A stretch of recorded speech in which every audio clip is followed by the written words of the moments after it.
Hey, this is Tom, and it's time to dive once again into the Sculpting Archives.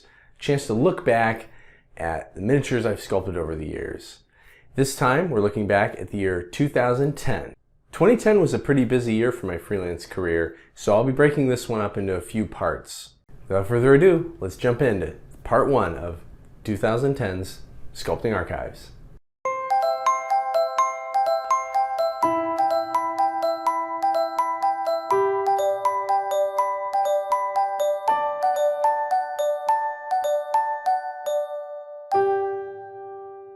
But before I can start in on 2010, I realized something crazy. So I am a very big record keeper, bookkeeper, and somehow I forgot to include 2 miniatures on my list of all the miniatures I've sculpted over the years. I cannot believe it, but I'm very happy that I found those, and I'm going to set the record straight right now, and we'll talk about those 2 figures. In fact, I actually found a third, but it comes later in the Sculpting Archive, so we'll hit that when the time comes. Back in 2006, Black Hat Miniatures ran a sculpting contest for superheroes. It's an interesting little subgenre of miniatures that pops up from time to time. Obviously, things like HeroClix were really huge, and you now have Marvel Crisis Protocol. But back in the day, there weren't too many games. I think at the time this was out, Pulp City was around. And before that, the only one I was truly aware of, at least in the miniature game space, was Super System, which is a really, really cool miniatures line. And I had been dabbling with that. So when the opportunity came up to do a contest for some superheroes, I thought it'd be a fun little challenge in between the other job and work I was doing.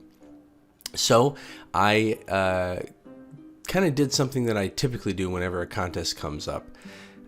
You want to put your best foot forward, but when you're sculpting miniatures and you're trying to make a side living with it, you don't always want to take a ton of time because it takes away from paying jobs. So I came up with Armadillo. That's the name I submitted him as. Nice big A on his chest. And the concept was fairly simple and straightforward. I think it's frankly one of my favorite sculpts I ever did in green stuff. It's got a nice simplicity to the style, but it's got just the right details to communicate what this superhero can do. Unfortunately, I don't think it's available anymore along with the other contest winners. Black Hat Miniatures is still around, but they seem to be focusing strictly on selling paints nowadays. So if anybody knows where this miniature is at these days, feel free to let me know. Tommy the Alien Hunter was sculpted 1 year later in 2007 for the Hassle-Free Miniatures Area 51 sculpting contest.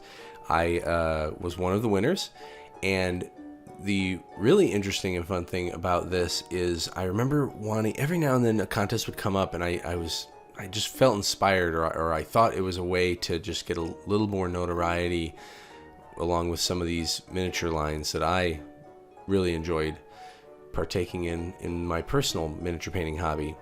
So I really wanted to do this, but there's a lot going on and I just kept putting it off, but I did ultimately do this figure. Now, I did it in one night. I've never, at that time especially, I've never been a super fast sculptor. But when the time came and I realized this was my last chance, it was the last night before submissions, I stayed up and I think I did this figure in basically 4 hours, which isn't surprising. And it's very possible I do that quite frequently with a lot of my goblin sculptures and things like that, where they're smaller figures, because this guy is about 20 millimeters to the top of his tinfoil hat. Overall, I'm really pleased with how this miniature came out, especially for the quickness with which I did it. But I wish that I took a little more time, because I definitely would have refined some areas a little better. Going through these Sculpting Archives always brings up lots of memories of how I went about learning techniques and the things that I figured out and started to teach to others over the years. And if you would like to learn more and up your miniature sculpting game, click the link down in the description below and get my ultimate quick start guide to sculpting miniatures. The Kvar Assassin was the first miniature in the Kvar faction for the Mercs Miniatures game, and I was so excited to start working on this team. This is my favorite faction from Mercs because Keith's original concept art that kind of inspired and got all the juices flowing of wanting to do Mercs came from this concept piece you see that he put together for some random sci-fi characters. And as you'll see as we move forward with the various Kvar sculpts, those exact characters won't make it into the line, but that was the core inspiration for the look and feel of this group. It was really fun matching up to Keith's posed concept art for the specific characters in this group. Trying to capture that action and get that right angle to match up to his art was so important when we were working on these miniatures. Another thing I did, and you'll see as I move through all of these Kvar miniatures, is we continue to utilize pre-cast pieces. So I would go ahead and sculpt the original gun and the head and a backpack, or some of the more distinct technical bits that were common for every character, just to save time and to maintain consistency. The Kvar Assault Leader is one of my favorite figures from this faction, maybe from all of Mercs. I know the main one would definitely be the CCC Heavy Assault, but this leader had a pose that I really had to push myself on. He was standing up on, well, not standing, I had to evoke the idea that he was leaping, and I had to do it in such a way to match the concept art, but you're always having to consider production and functionality, so to make sure there was enough grip on the tab, and it all worked out. In addition, I was able to sculpt this figure with only two pieces. You have the main body, and then the sword arm was a separate piece. And that was something that, as we continued to work on and move forward with Mercs, that was really key in our mind. I mentioned the CCC Heavy Assault, and that was a great figure, but it was very challenging to put together. And I started to really look for ways to find a compromise between the amazing dynamic art Keith was drawing and the poses I wanted to do, and ease of ability for the end user to actually put together and play with. I was also from time to time I was starting to explore using green stuff still for smaller details and things. Looking back on this figure, I'm not sure why I did the gauntlets in green stuff, or that might even be a blend of green stuff and Procreate. I know that the reason I would use it for smaller details is sometimes the Procreate wasn't as sticky and it was hard to get thinner, fine layers, so I would use green stuff a lot for hands and little accents. Continuing on with the Kvar Assault Trooper. This is the simple, basic guy for the group. He has a pretty nice, fun little pose, running forward, again up on 1 foot only, primarily all sculpted in Procreate along with those metal precast bits, and just a tiny little bit of green stuff. Just like I said before, it was easier to get a small or tiny bit to stick to the figure with green stuff, so that's usually why I would move to that. I remember when I was sculpting this being really frustrated by the neck. I wanted to make sure it was looking like he was looking up and his head was forward, but for whatever reason, he ended up looking a little long in the neck to me, and that could have been because of how I made the armature, and I was trying to ensure that the height was quote-unquote right. That was well, it still is, but it was a huge thing for me back then, height and size consistency. But sometimes I would miss the mark on where I was actually having like shoulders shrugged or placed to really take into account the overall look of the figure. But overall, I think the figure looks pretty good. The Kvar Heavy Assault. This one was, in my mind, very comparative figure to the CCC Heavy Assault. Now, in many ways, you see he's got ammo belts very much like that figure. You'll notice some yellow sticky tack. That's not any sculpting material. That's just to temporarily hold it together for the pictures. But there's some very obvious differences with this figure.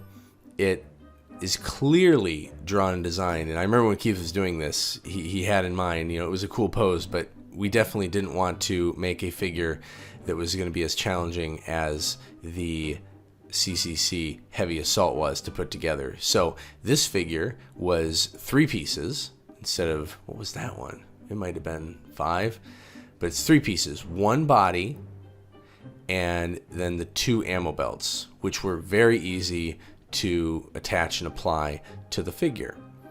You're still seeing a little bit of, mostly Procreate, a little bit of green stuff, accents.